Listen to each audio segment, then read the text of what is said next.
Judge's House.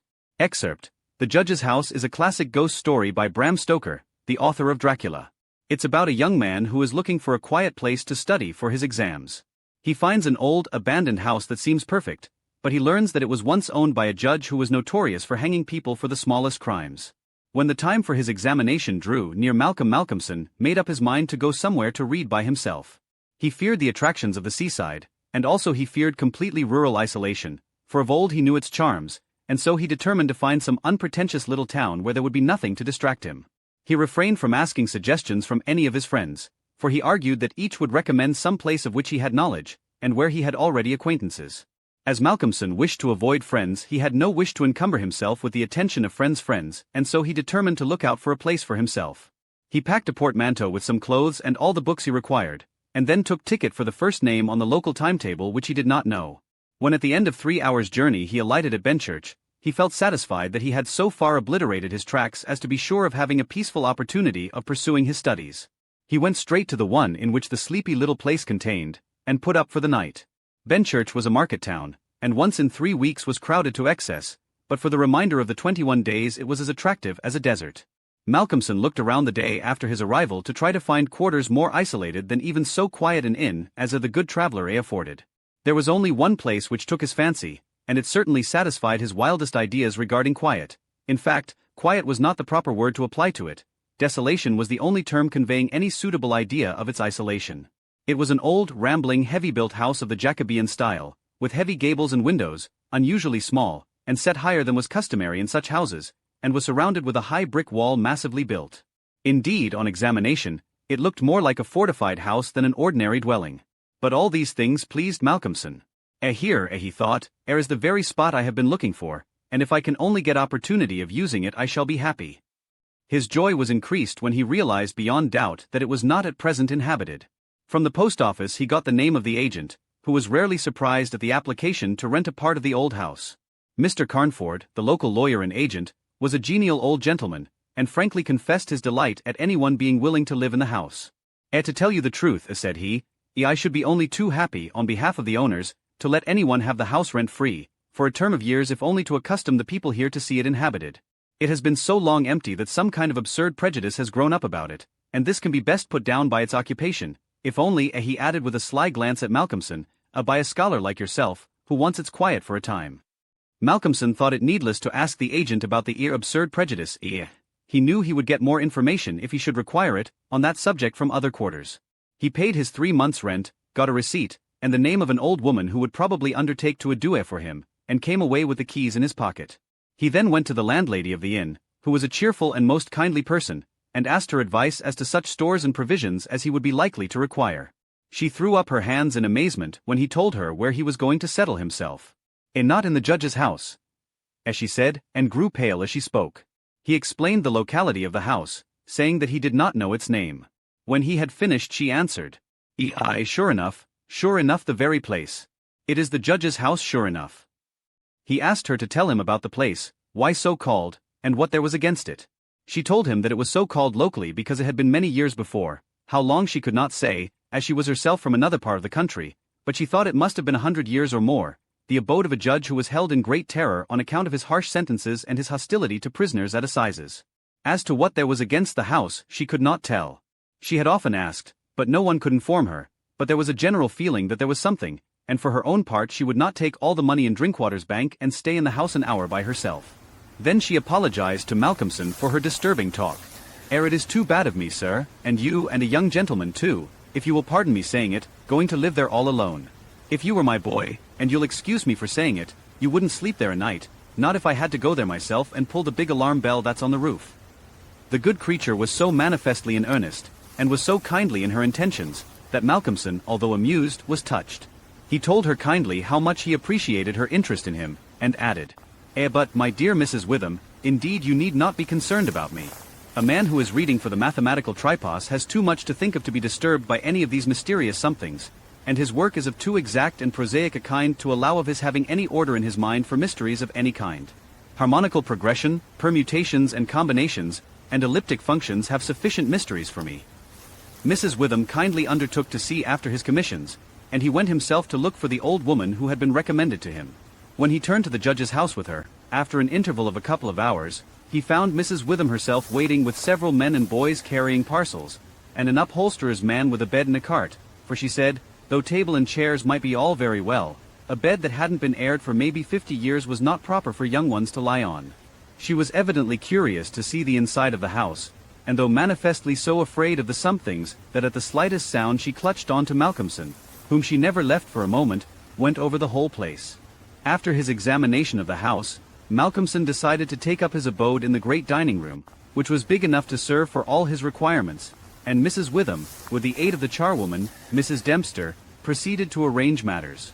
When the hampers were brought in and unpacked, Malcolmson saw that with much kind forethought she had sent from her own kitchen sufficient provisions to last for a few days. Before going she expressed all sorts of kind wishes, and at the door turned and said, and perhaps, sir, as the room is big and draughty, it might be well to have one of those big screens put round your bed at night, though truth to tell, I would die myself if I were to be so shut in with all kinds of things, that put their heads round the sides or over the top and look on me. The image which she had called up was too much for her nerves, and she fled incontinently. Mrs. Dempster sniffed in a superior manner as the landlady disappeared, and remarked that for her own part she wasn't afraid of all the bogies in the kingdom. I'll tell you what it is, sir, as she said, bogies is all kinds and sorts of things, except bogies. Rats and mice and beetles and creaky doors, and loose slates and broken panes and stiff drawer handles, that stay out when you pull them and then fall down in the middle of the night. Look at the wainscot of the room. It is old, hundreds of years old. Do you think there's no rats and beetles there? And do you imagine, sir, that you won't see none of them? Rats is bogies, I tell you, and bogies is rats, and don't you get to think anything else. Mrs. Dempster, said Malcolmson gravely, making her a polite bow, you know more than a senior wrangler. And let me say that as a mark of esteem for your indubitable soundness of head and heart, I shall, when I go, give you possession of this house, and let you stay here by yourself for the last 2 months of my tenancy, for 4 weeks will serve my purpose. Thank you kindly, sir. As she answered, but I couldn't sleep away from home a night. I am in Greenhouse Charity, and if I slept a night away from my rooms I should lose all I have got to live on. The rules is very strict, and there's too many watching for a vacancy for me to run any risks in the matter. Only for that, sir, I gladly come here and attend on you altogether during your stay. My good woman, said Malcolmson hastily, I have come here on a purpose to obtain solitude, and believe me that I am grateful to the late Greenough for having organized his admirable charity, whatever it is, that I am perforce denied the opportunity of suffering from such a form of temptation. Saint Anthony himself could not be more rigid on the point. The old woman laughed harshly. You young gentleman, as she said, you don't fear for naught, and belike you'll get all the solitude you want here. She set to work with her cleaning, and by nightfall, when Malcolmson returned from his walk, he always had one of his books to study as he walked. He found the room swept and tidied, a fire burning on the old hearth, the lamp lit, and the table spread for supper with Mrs. Witham's excellent fare. This is comfort indeed, he said, and rubbed his hands. When he had finished his supper, and lifted the tray to the other end of the great oak dining table, he got out his books again, put fresh wood on the fire, trimmed his lamp, and set himself down to a spell of real hard work. He went on without a pause till about 11 o'clock, when he knocked off for a bit to fix his fire and lamp, and to make himself a cup of tea. He had always been a tea drinker, and during his college life had sat late at work and had taken tea late. The rest was a great luxury to him, and he enjoyed it with a sense of delicious voluptuous ease. The renewed fire leaped and sparkled, and threw quaint shadows through the great old room, and as he sipped his hot tea he revelled in the sense of isolation from his kind. Then it was that he began to notice for the first time what a noise the rats were making. Surely, he thought, they cannot have been at it all the time I was reading.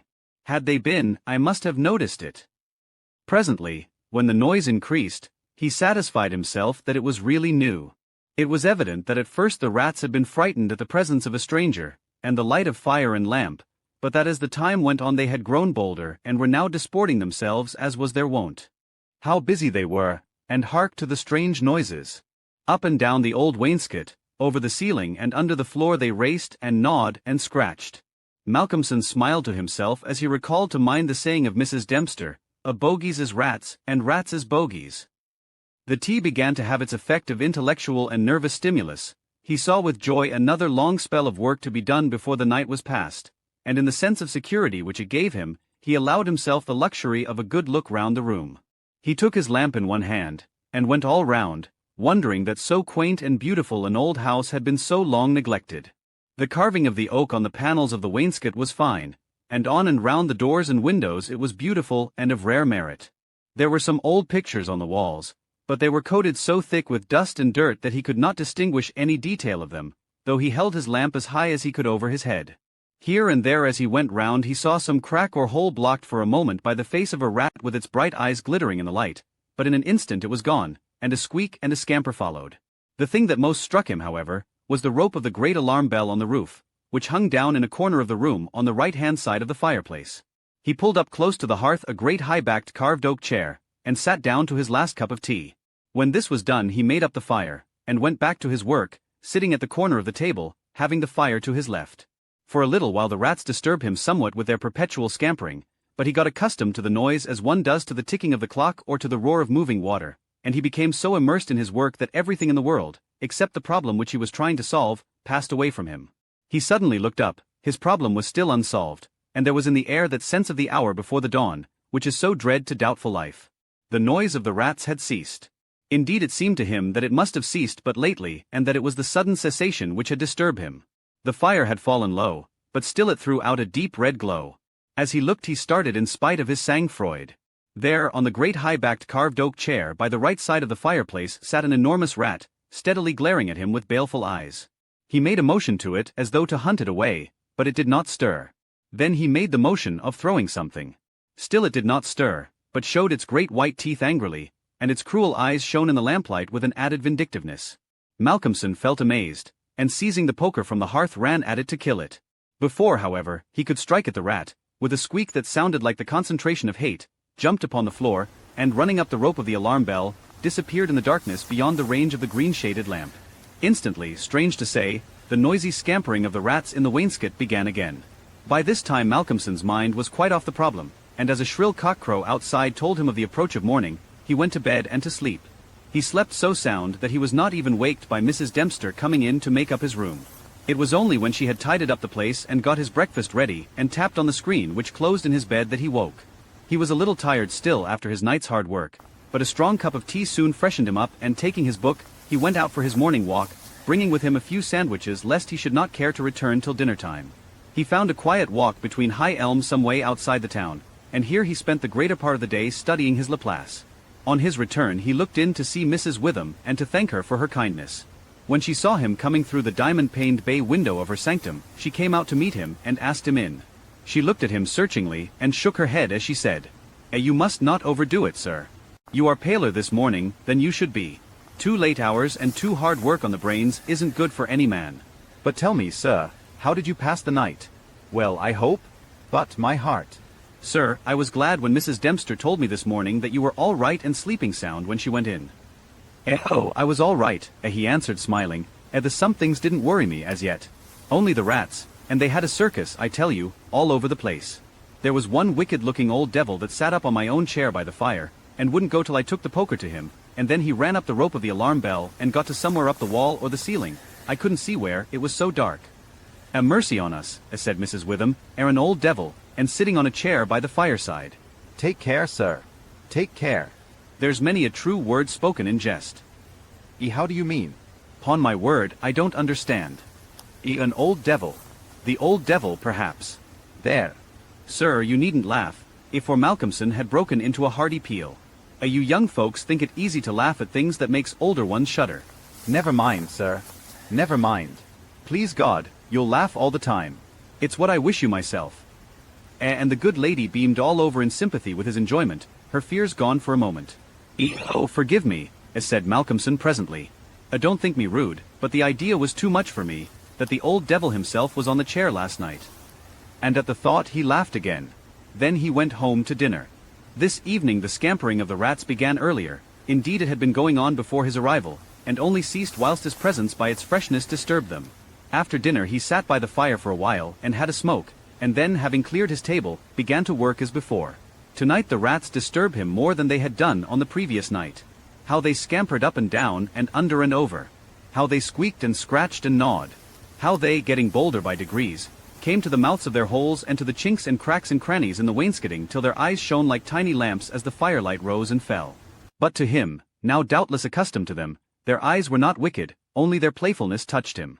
Sometimes the boldest of them made sallies out on the floor or along the mouldings of the wainscot. Now and again as they disturb him Malcolmson made a sound to frighten them, smiting the table with his hand or giving a fierce hsh, as so that they fled straightway to their holes. And so the early part of the night wore on, and despite the noise Malcolmson got more and more immersed in his work. All at once he stopped, as on the previous night, being overcome by a sudden silence. There was not the faintest sound of gnaw, or scratch, or squeak. The silence was as of the grave. He remembered the odd occurrence of the previous night, and instinctively he looked at the chair standing close by the fireside. And then a very odd sensation thrilled through him. There, on the great old high-backed carved oak chair beside the fireplace sat the same enormous rat, steadily glaring at him with baleful eyes. Instinctively he took the nearest thing to his hand, a book of logarithms, and flung it at it.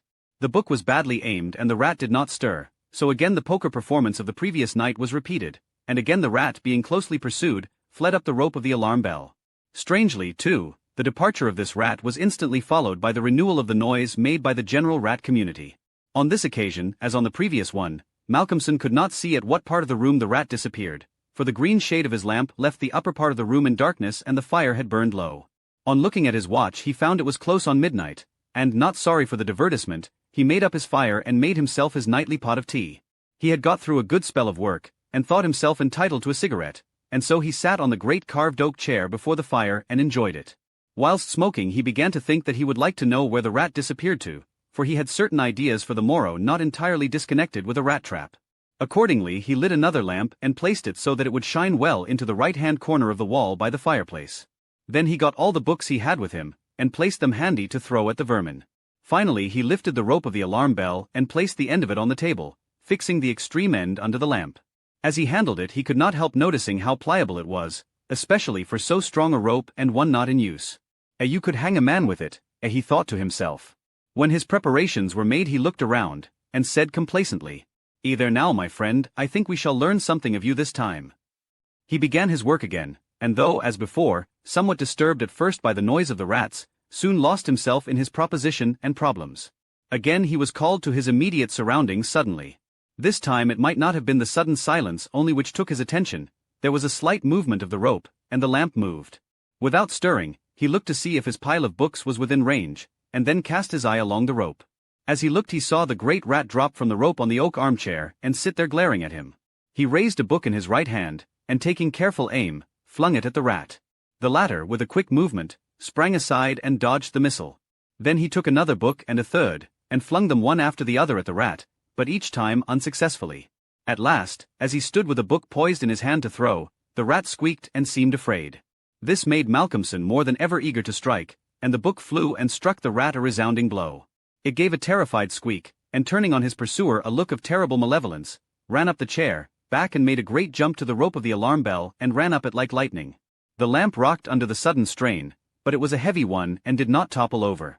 Malcolmson kept his eyes on the rat, and saw it by the light of the second lamp leap to a moulding of the wainscot and disappear through a hole in one of the great pictures which hung on the wall, obscured and invisible through its coating of dirt and dust.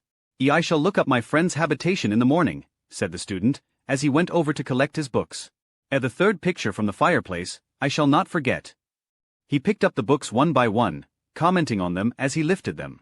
Conic sections he does not mind, nor cycloid oscillations, nor the Principia, nor quaternions, nor thermodynamics. Now for a look at the book that fetched him. Malcolmson took it up and looked at it. As he did so he started, and a sudden pallor overspread his face. He looked round uneasily and shivered slightly, as he murmured to himself, "The Bible my mother gave me. What an odd coincidence." He sat down to work again, and the rats in the wainscot renewed their gambols. They did not disturb him, however. Somehow their presence gave him a sense of companionship.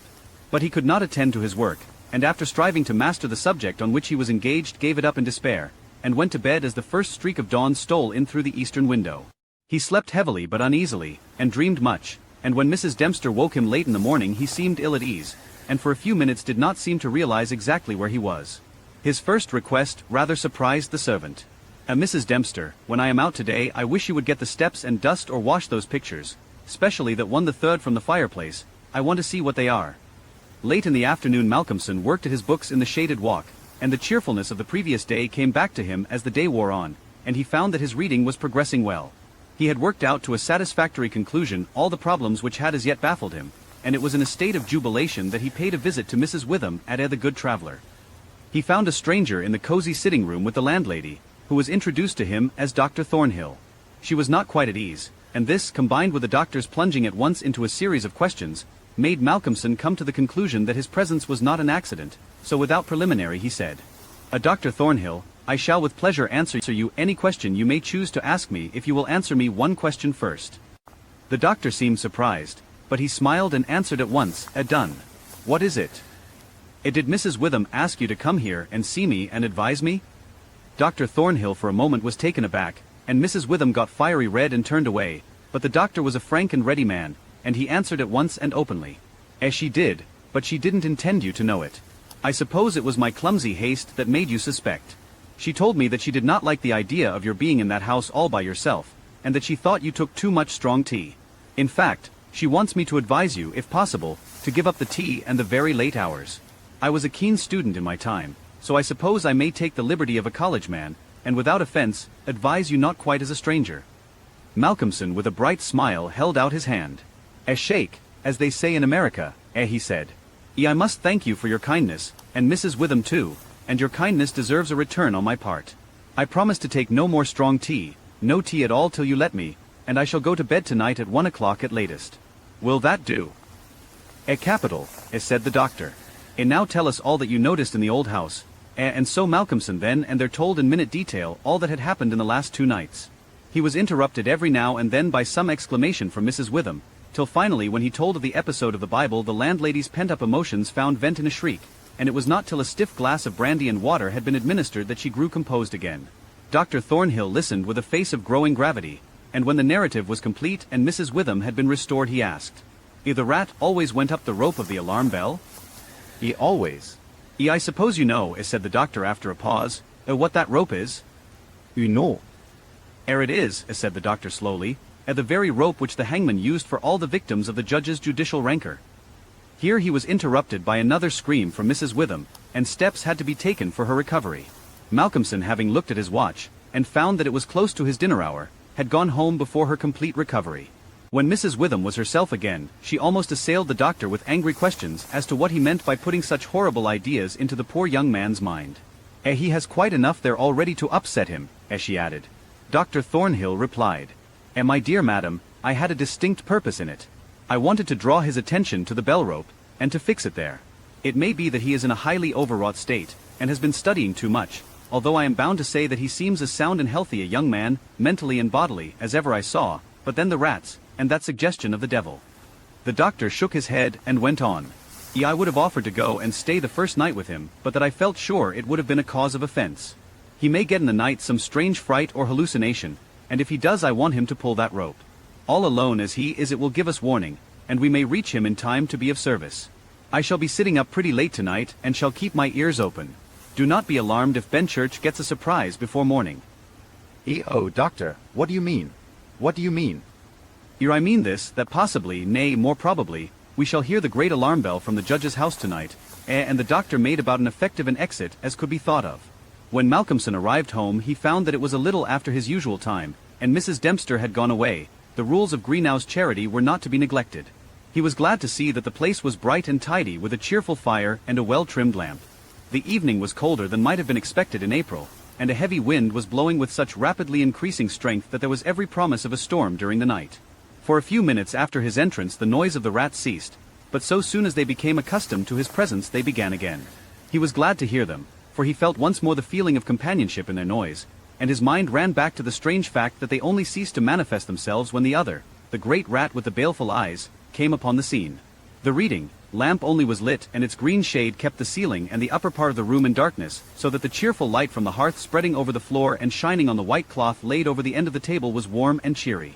Malcolmson sat down to his dinner with a good appetite and a buoyant spirit.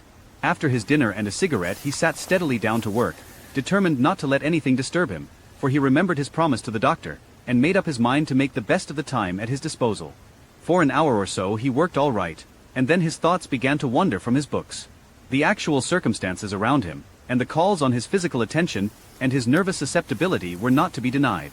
By this time the wind had become a gale, and the gale a storm.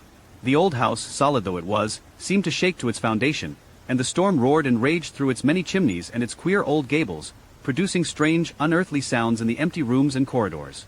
Even the great